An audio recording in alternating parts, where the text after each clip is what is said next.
16 ईस्वी में एक प्रोफेसर थे डॉक्टर एन सेन गुप्ता।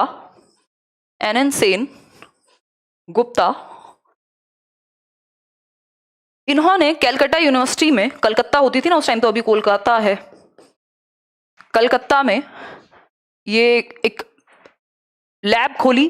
किसकी? मनोविज्ञान की प्रयोगशाला, पहली भारत के अंदर। ये हार्वर्ड के ग्रेजुएट थे, हार्वर्ड यूनिवर्सिटी के साइकोलॉजिस्ट थे और फिलोसोफर थे, क्या क्या थे, ठीक, हार्वर्ड ग्रेजुएट थे। ये सब चीजें एक्स्ट्रा मैं इसलिए बता रही हूं ताकि आपको चीजें याद रहें, आप कनेक्ट कर पाए चीजों को, रटे ना, ठीक है बात, स्टोरी की तरह याद रख पाए। इतनी बात क्लियर है या नहीं? नरेंद्रनाथ सेन गुप्ता, एग्जैक्टली, बहुत ही बढ़िया, गजब की बात करते हैं। यहां तक की बात क्लियर है सभी को? अब फटाफट से कुछ और चीजों को समझ लेते हैं। मैंने एक दिन आपको बताया भी था, कुछ समुदाय हैं साइकोलॉजी के, schools of psychology, schools of psychology यानी मनोविज्ञान के कुछ संप्रदाय हैं, अलग अलग थॉट्स हैं।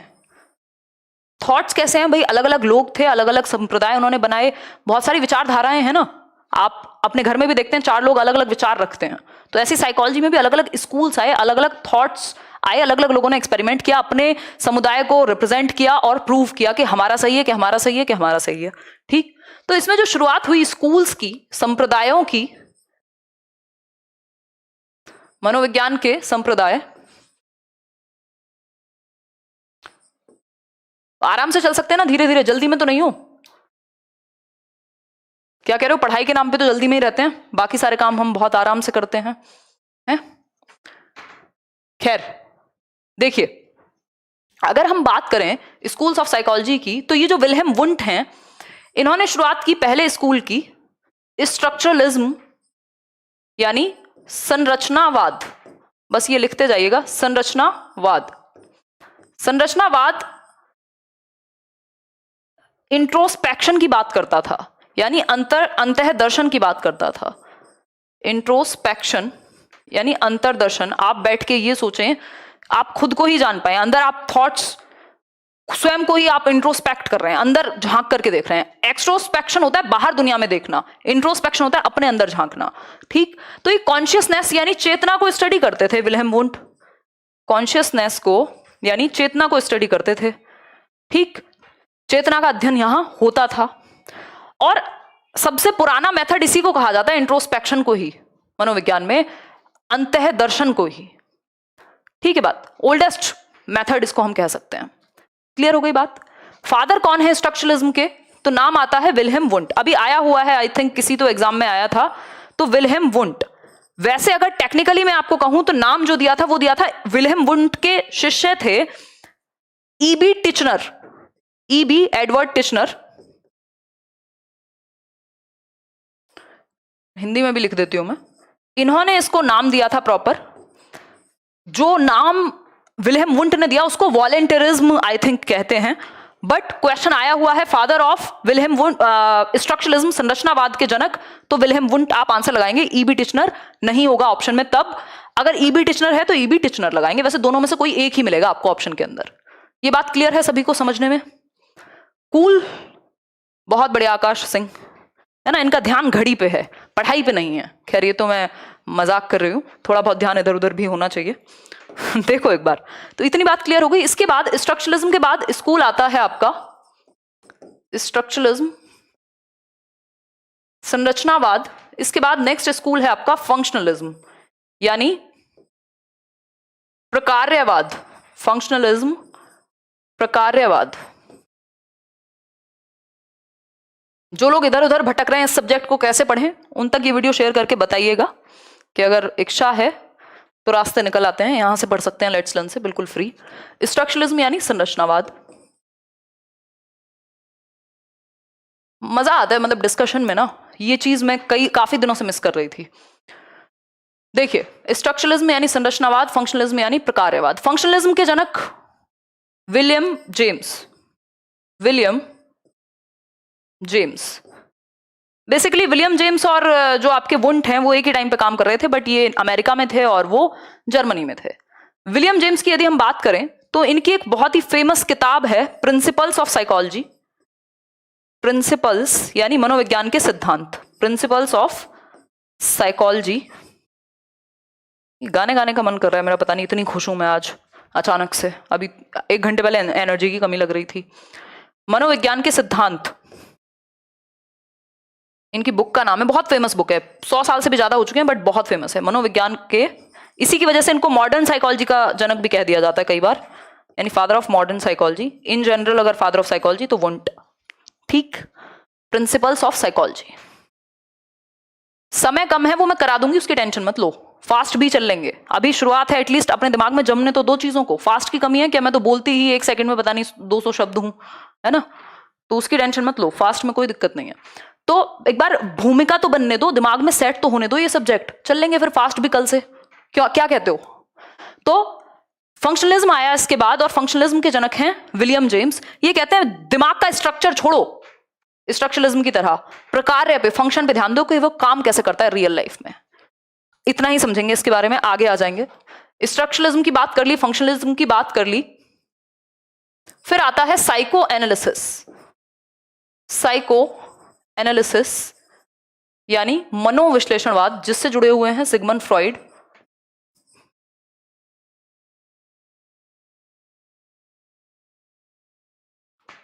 सिगमंड फ्रॉइड इसके जनक हैं, सिगमंड फ्रॉइड। एक एक नंबर में प्यारे प्यारे क्वेश्चन पूछ लेता है, इसलिए लिख रही हूं मैं। ठीक, Sigmund Freud. Sigmund Freud basically Vienna के थे, एक न्यूरोलॉजिस्ट थे, और कभी ना कभी आपने इनका नाम जरूर सुना होगा। इनको क्रिटिसाइज भी बहुत किया गया, बट लोग भूल भी नहीं सकते क्योंकि इनका योगदान बहुत महत्वपूर्ण है। ऑस्ट्रिया के वियना के थे, यूरोप में बेसिकली। ठीक है बात। Sigmund Freud. साइको एनालिसिस का मतलब है मनोविश्लेषणवाद। इनकी एक थियरी है, अभी हम आज अगर हो पाया तो आज ही हम डेवलपमेंट की स्टेजेस वगैरह सब जो भी मेन बातें हैं, दिमाग का भार और ये वो सब करा दूंगी, नहीं हुआ तो कल। और उसके बाद हम बहुत ही अलग अप्रोच से चलेंगे इस वाले बैच में, क्रैश कोर्स मान के चलो आप इसको। तो उसके बाद हम करेंगे वो थियरीज ऑफ डेवलपमेंट, एक ही दिन में निपटा देंगे, जैसे एरिक्सन की थियरी, फ्रॉइड की थियरी, ब्रूनर की थियरी, इस तरीके की थियरीज भी करेंगे, जिसमें आपको ये थियरी पढ़ने को मिलेगी।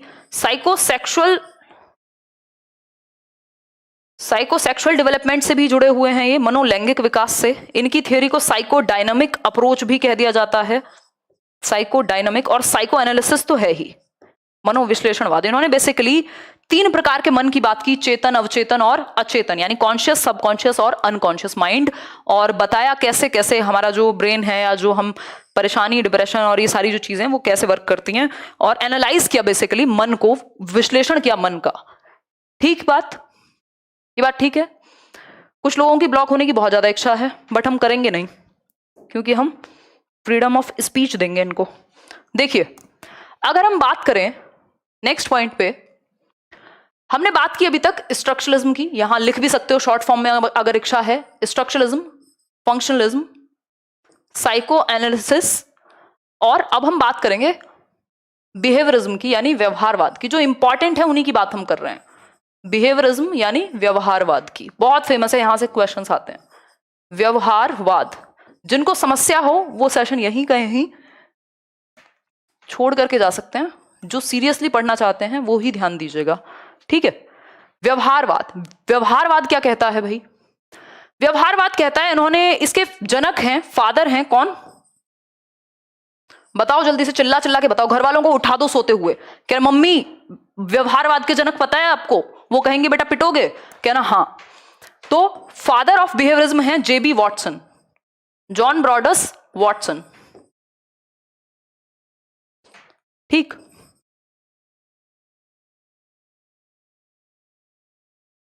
ठीक, जॉन ब्रॉडस वॉटसन। इन्होंने कहा कि मनोविज्ञान क्या है, टोटली प्योरली बिहेवियर की स्टडी होनी चाहिए। यानी हमें नहीं पता हम आत्मा तक कैसे पहुंचे, मन तक कैसे पहुंचे, चेतना में क्या है, इनका सीधा सा सिंपल सा सिद्धांत है, हमें व्यवहार में दिखाओ। अगर आप बिहेवियर को स्टडी कर लेंगे तो आपको पता लग जाएगा व्यक्ति के मन में क्या चल रहा है, ऐसा ये मानते हैं। तो स्टडी ऑफ बिहेवियर पे इनका फोकस है, स्टडी ऑफ बिहेवियर पे इनका फोकस है, यानी व्यवहार के अध्ययन पे इनका फोकस है, ये हम कह सकते हैं, ठीक है बात। एक बच्चा था जिसका छोटा सा नाम था लिटिल एल्बर्ट कहा जाता है उसको। उस पे इनका कुछ एक एक्सपेरिमेंट था कि व्हाइट चीजों से या सॉफ्ट चीजों से उसे डर लगना शुरू हो गया था, क्योंकि ये क्या करते थे, जैसे ही वो सॉफ्ट चीजों के पास जाता बहुत पीछे से भयानक आवाज बजाते तो और उसको डर लग जाता। तो कंडीशनिंग पे इनका बहुत बड़ा रोल है, इन्होंने कंडीशनिंग पे फोकस किया। तो हमने बात की स्ट्रक्चरलिज्म की, फंक्शनलिज्म की, साइको एनालिसिस की, व्यवहारवाद की। ठीक, अब हम बात करेंगे नेक्स्ट गेस्टाल्टवाद की। यानी गेस्टाल्टवाद को गेस्टाल्टवाद ही कहते हैं।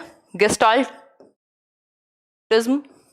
टिज्म नहीं लगाते वैसे गेस्टाल्ट के साथ, बट ठीक है लगा देंगे, कोई बात नहीं। गेस्टाल्ट साइकोलॉजी लिख देंगे या गेस्टाल्ट स्कूल ऑफ साइकोलॉजी। ठीक है बात। गेस्टाल्टवाद की यदि हम बात करें, ओहो हो अपनी मर्जी से चल रहा है तो ज्यादा एडवांस हो गया, ओल्ड स्कूल रह गए हम तो। ठीक, तो गेस्टाल्टवाद की यदि हम बात करें तो इसके जनक, फादर ऑफ गेस्टाल्टवाद,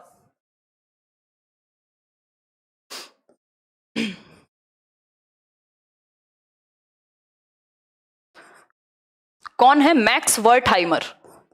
मैक्स वर्टहाइमर या मैक्स वर्दी मीर कह देते हैं इनको हम हिंदी में।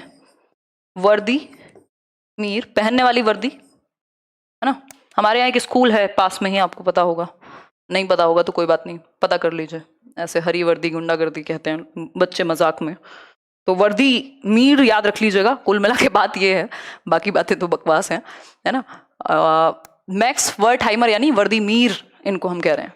ठीक, वर्दी पहन के इन्होंने कहा कि गेस्टाल्टवाद आज से चलेगा। गेस्टाल्टवाद बेसिकली बात क्या करता है? गेस्टाल्टवाद बात करता है परसेप्शन की, कि हमारे सेंसेस से जो इंफॉर्मेशन ब्रेन तक जा रही है वो हम कैसे क्रिएट करते हैं परसेप्शन, कैसे हम सडन सॉल्यूशन तक पहुंचते हैं, है ना।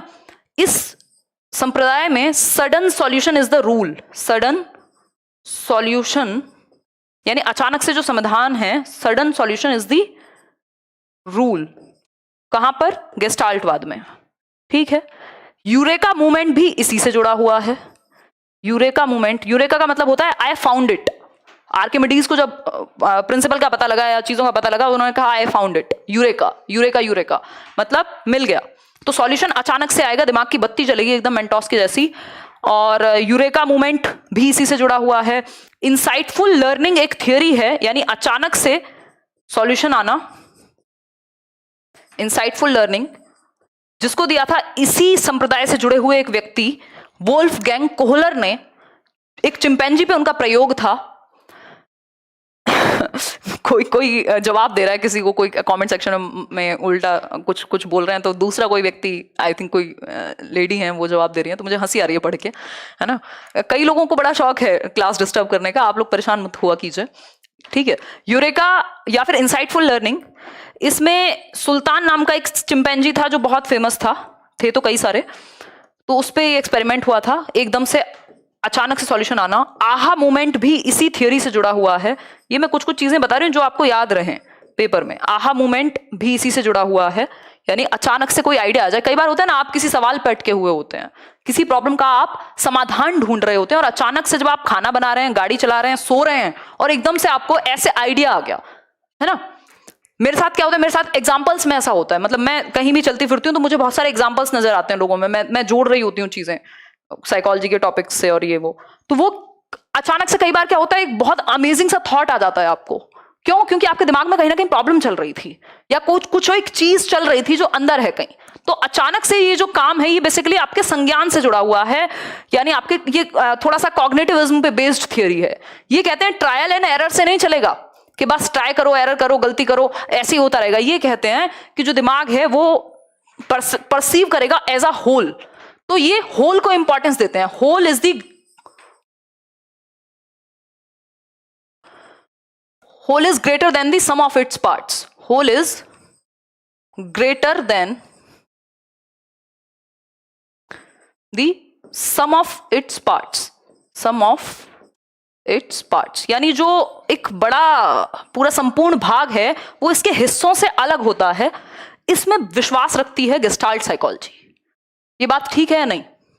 क्लियर हुई या नहीं हुई? ये बात बिल्कुल क्लियर होनी चाहिए। इस संप्रदाय से 2-3 लोग जुड़े हुए हैं, मैं नाम आपको 1 मिनट के अंदर बता देती हूं। गेस्टाल्टवाद के जनक तो हमने बता दिया, वर्टहाइमर हैं, वर्दीमीर, ठीक, वर्टहाइमर, वर्दीमीर, ठीक। अगर बात करूं यहां पे बाकी लोगों की जो एसोसिएटेड हैं इस स्कूल ऑफ थॉट से, तो वोल्फगैंग कोहलर, पूरा नाम मत लिखिए, छोटा ही लिख लीजिए, कोहलर, जिन्होंने वो सुल्तान नाम के चिंपैंजी पे प्रयोग किया था। इस थियोरी को हम पढ़ेंगे, थियोरीज ऑफ लर्निंग में देखेंगे। कोहलर की बात हो गई। इसके अलावा व्यक्ति हैं यहाँ पे वोल्फगैंग कोहलर, वर्टहाइमर, और एक और व्यक्ति हैं, उनका नाम मुझे अभी एग्जैक्टली याद नहीं आ रहा है, एक बार लिख के बताओ, नहीं तो आ ही जाएगा थोड़ी देर में। कर्ट लेविन भी इसी से जुड़े हुए हैं, Kurt Lewin, Max Wertheimer, Kohler, Koffka, Koffka, Koffka, Koffka, okay fine. Kafka अलग है, कोफका अलग है। देखूं तो सही आपने क्या लिखा है।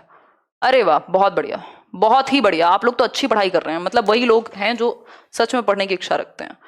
कोफका, काफका एक अलग फिलोसोफर टाइप्स व्यक्ति थे, ये कोफका हैं, ये कोफका अलग हैं, ये गेस्टाल्टवाद से संबंधित हैं, ठीक। ये कुछ लोग हैं जो इस संप्रदाय से जुड़े हुए हैं। बहुत बढ़िया, मुझे अच्छा लग रहा है देख करके कि आप लोग सच में यूट्यूब पे इतना पढ़ना चाहते हैं। हिंदी में भी इसको यही कहेंगे भाई। अब अगर हम बात करें, हमने इतने सारे स्कूल्स ऑफ साइकोलॉजी की बात कर ली, अब एक और स्कूल ऑफ साइकोलॉजी की बात कर लेते हैं जो आजकल प्रचलन में है, कंस्ट्रक्टिविज्म यानी रचनावाद। रचनावाद, इनको याद कैसे रखोगे अभी बता दूंगी। रचनावाद, रचनावाद क्या है? रचनावाद ये कहता है बच्चे को जितना हो सके एक्टिव रखो।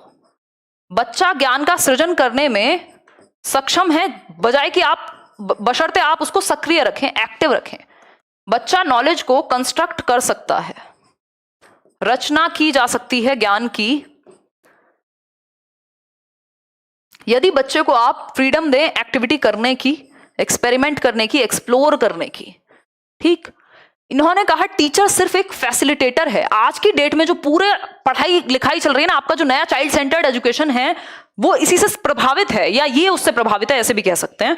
रचनावाद, रचनावादी कौन है? वाइगोस्की, पियाजे, ये सब लोग रचनावादी, ब्रूनर, ये सब लोग क्या हैं? रचनावादी हैं।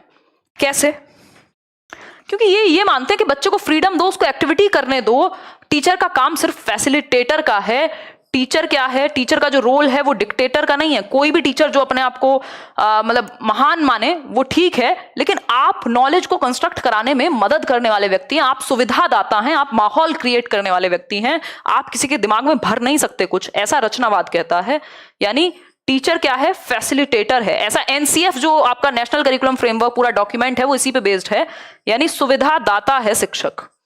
शिक्षक क्या है? सुविधा दाता है, ठीक। माहौल, आप स्टेज सेटर हैं, आप डिक्टेटर नहीं हैं, आप तानाशाह नहीं हैं कि मैंने ये कर दिया मुझसे ये हो गया, ये नहीं है, आप सुविधा दाता हैं। मेरा काम क्या है? मैं यहां खड़े होकर समझाऊं और आपको समझ में आ जाए, पेपर में हेल्प हो जाए, दैट्स इट, ठीक है बात। रचनावाद जीवन में भी हो, मेरी कोशिश तो ऐसी रहती है, इतना नहीं है, खैर इससे थोड़ा सा ज्यादा है। आगे बढ़ेंगे। अब इससे जुड़े हुए पियाजे, वाइगोस्की, ये सारे लोग इसी से जुड़े हुए हैं। अब आपको ये स्कूल्स ऑफ साइकोलॉजी याद रखने के लिए अगर थोड़ी सी मदद चाहिए तो आप ऐसे भी याद रख सकते हो। स्कूल्स ऑफ साइकोलॉजी, है ना, मनोविज्ञान के संप्रदाय, S F P B, P B, S F P B, G C, ठीक। हालांकि और फिर इसके बाद ह्यूमनिज्म भी आ जाता है, अगर आप इसके बाद लगाना चाहते हैं, यानी मानवतावाद। वो कहते हैं मानव पे फोकस होना चाहिए, ह्यूमंस बाय नेचर इनहेरेंटली अच्छे हैं, बस हमें फोकस करना है किस पे? मानवतावाद पे, यानी मनुष्यों को आगे बढ़ाना है एक तरीके से। और इसके फादर जो हैं वो कार्ल रॉजर्स हैं और अब्राहम मैस्लो हैं, जो ह्यूमनिज्म से जुड़े हुए हैं, जिसके बारे में मैंने अलग से बात नहीं की, अब ऐसे ही आपको समझा दिया है। तो ये क्या था? एस फॉर स्ट्रक्चरलिज्म, यानी संरचनावाद, ढंग से पढ़िए अगर इच्छा है तो। S F P B G C H, ये क्या है? इसका निमोनिक है। मैं हमेशा शॉर्ट फॉर्म में बता करके चलती हूं ताकि आपको याद भी रहें चीजें, इतना सारा डेटा कैसे याद रखोगे?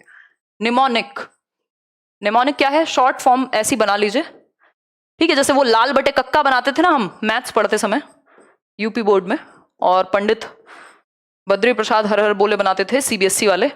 ठीक, तो ये निमोनिक ही है एक तरह का, कि जुगाड़ बना लिया आपने याद रखने के लिए, टेक्निक है याद रखने की। कहाँ जा रहे हो भाई, रुको जरा, सब्र करो। देखो, बोर्ड की बात कर रही हूँ, आपसे नहीं कह रही हूँ, आप दिल पे ना ले। ठीक, तो SFPBGC स्ट्रक्चरलिज्म यानी संरचनावाद, जिसके जनक कौन है जल्दी से बताओ, चिल्ला चिल्ला के घर वालों को उठा दो। स्ट्रक्चरलिज्म यानी संरचनावाद, विल्हेम वुंट इसके जनक हैं। और अगर हम बात करें, विल्हेम वुंट ऑप्शन में ना हो तो आप EB टिचनर लगाएंगे, एडवर्ड B टिचनर। ठीक, फिर आता है फंक्शनलिज्म।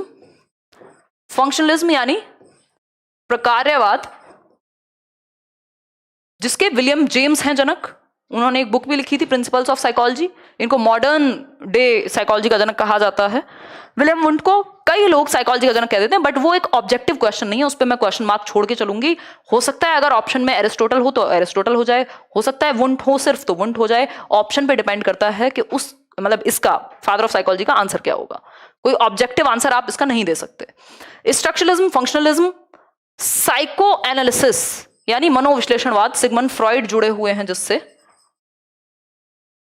ठीक, फिर है बिहेवियरिज्म यानी व्यवहारवाद। बिहेवियरिज्म यानी व्यवहारवाद, जिसके वॉटसन जनक हैं। गेस्टाल्टवाद, गेस्टाल्ट साइकोलॉजी, जिसके मैक्स वर्टहाइमर हैं जनक। देन कंस्ट्रक्टिविज्म पे हम बात कर रहे हैं, वैसे कॉग्निटिविज्म भी यहां हो सकता है, बट मैंने उसको अभी के लिए हटा दिया है क्योंकि जरूरत नहीं पड़ती है, ज्यादातर जो क्वेश्चंस हैं वो कॉग्निटिविज्म से नहीं आते हैं। और ये है ह्यूमनिज्म यानी मानवतावाद, मानव को इन्होंने मेन मुद्दा बना करके रखा है। चलो अब लगे हाथ, बात चल ही रही है और मैं बहुत मूड में हूं पढ़ाने के, तो हम बात कर लेते हैं कॉग्निटिविज्म पे भी। ठीक है, कॉग्निटिविज्म पे भी बात कर लेते हैं। संज्ञानवाद कहते हैं कॉग्निटिविज्म को, जिससे ये आपका गेस्टाल्टवाद भी संबंधित है और कंस्ट्रक्टिविज्म भी। ठीक है, कॉग्निटिविज्म यानी संज्ञानवाद। इससे बहुत एक अलग तरह का क्वेश्चन पूछा जाता है, कॉग्निशन से आजकल क्वेश्चन आता है कि व्हाट इज कॉग्निशन, कॉग्निशन क्या है यानी संज्ञान क्या है, ये पूछा जाता है। संज्ञान क्या है, मेरे तरीके से पढ़ लो, दुखी मत हो, ये मत सोचो ये करा दो सबसे पहले, जल्दी करा दो, धीरे करा दो। ठीक, व्हाट इज कॉग्निटिविज्म या कॉग्निशन क्या है। तो कॉग्निशन क्या है, आपकी जो प्रोसेस ऑफ नोइंग है, जैसे आप चीजों को जानते हैं, जो जानने की प्रक्रिया है, अपने संज्ञान का आप इस्तेमाल करते हैं, यानी मानसिक क्षमताओं से जुड़ी हुई चीज कॉग्निशन है। यानी जितनी भी मेंटल स्किल्स हैं, मेंटल स्किल्स हैं, जितनी भी मानसिक क्षमताएं हैं, वो जुड़ी हुई हैं किससे, मानसिक क्षमताएं वो जुड़ी हुई हैं आपकी कॉग्निशन से, संज्ञान से। चाहे वो आपका सोचना यानी थिंकिंग हो, चाहे वो थिंकिंग हो,